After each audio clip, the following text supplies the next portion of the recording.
Good morning, students. Let us discuss about solubility of drugs.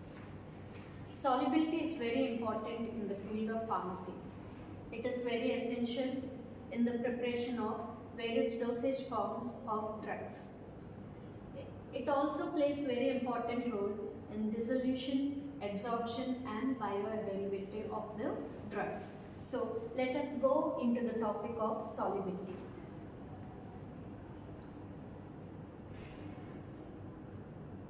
Solubility, coming to the definition of solubility, it is the spontaneous interaction of two or more substances to form a homogeneous molecular dispersion. And this solubility, the substances are given various terms based on solubility. They are termed as very soluble substances, freely soluble substances, sparingly soluble, slightly soluble, very slightly soluble and practically insoluble. Based on the number of parts of the solvent required to dissolve one part of the solute, these are termed. If less than one part of the solvent is required to dissolve one part of the solute, the substance is termed as very soluble substance. If 1 to 10 parts of the solvent is required to dissolve one part of the solute, it is termed as freely soluble. If a substance requires 10 to 30 parts of the solvent to dissolve one part, it is termed as soluble. If 30 to 100 parts of the solvent is required to dissolve one part of the solute, it is termed as sparingly soluble. If 100 to 1000 parts of the solvent is required to dissolve one part of the solute, it is termed as slightly soluble. If 1000 to 10,000 parts of the solvent is required to dissolve one part of the solute, it is termed as very slightly soluble. If one part of the solute requires more than 10,000 parts of the solvent, it is termed as practically insoluble substance. So for a solution to occur, solute and solvent is required. So let us go into the topic of solute-solvent interaction. So based on the type of the solvents, the substance will be soluble. So the solvents are of three types: polar solvents, non-polar solvents and semi-polar solvents. Coming to the polar solvents, these polar solvents can dissolve only polar substances. Why do polar solvents dissolve only polar substances? Let us go into those points. So the polar solvents can dissolve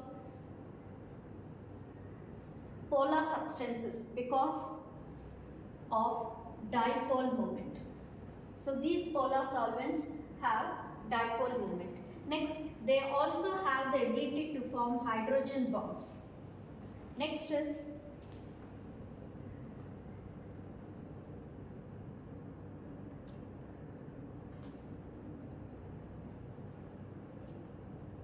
so these polar solvents, they have the ability, they have high dielectric constant.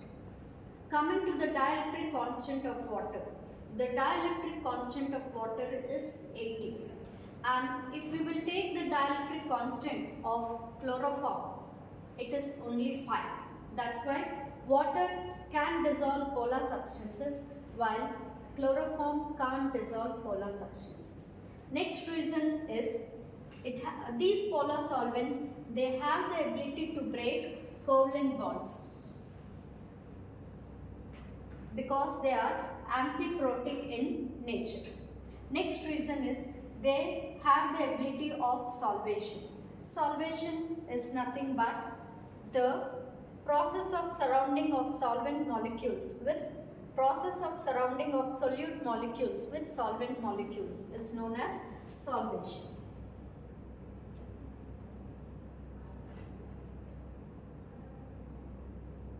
Next, it also depends upon the structural features, like we will be taking ratio of polar to non-polar groups. As the length of the non-polar chain increases, the solubility decreases. Next, as the number of carbon atoms increases, the solubility will decrease. Next, presence of additional group will increase the solubility. Next, branching of carbon chain will also increase solubility. Coming to non-polar solvents. So these non-polar solvents, they cannot dissolve polar substances, or we can say polar substances cannot be dissolved in polar solvents. Why? This is because these non-polar solvents, they have less dielectric constant. Next, they cannot break the covalent bonds. As a result, they cannot ionize because they are aprotic solvents. Next, they can't form hydrogen bonds. Next, they cannot lead to solvation. That's why non-polar solvents cannot dissolve polar substances, while non-polar solvents can dissolve non-polar substances. So these non-polar solutes can dissolve non-polar solvents, or non-polar solutes can dissolve in non-polar solvents by induced dipole interactions as well as by weak van der Waals London type forces. The third type of solvent is semi-polar solvents. So these semi-polar solvents, they will induce some amount of polarity to non-polar solvents. So semi-polar solvents will induce certain degree of polarity to non-polar solvents. And these are also termed as intermediate solvents. Coming to some of the examples are, acetone increases the solubility of ether in water. Another example is alcohol. This alcohol, it increases the solubility of water in castor oil. Next example is propylene glycol. This propylene glycol, it increases the solubility of water in peppermint oil. Another example is propylene glycol. It increases the solubility of water in benzyl benzoate. So these are the three types of solvents. Now, what happens when a solute goes into a solvent, or how will a solute go into a solvent? So here there are three steps involved. First step is, it consists of removal of the solute molecule. Here we can see the solute. One of the molecule of solute will be removed.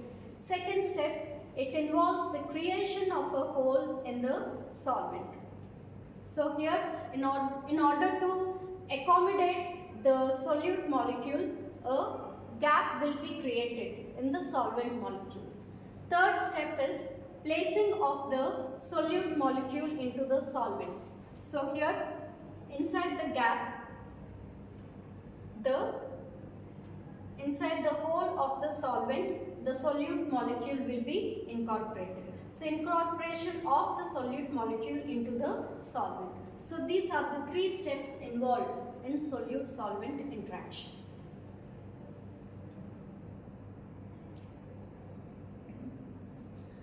So this is all about solute-solvent interaction. It consists of, we are supposed to deal with different types of solvents, that is polar solvents, non-polar solvents and semi-polar solvents, and the three steps involved. Next, coming to solubility expressions. So the solubility, it can be expressed either by molarity, normality, molality, mole fraction, percent by weight, percent by volume and percent weight by volume. So this is all about solute-solvent interactions. Thank you.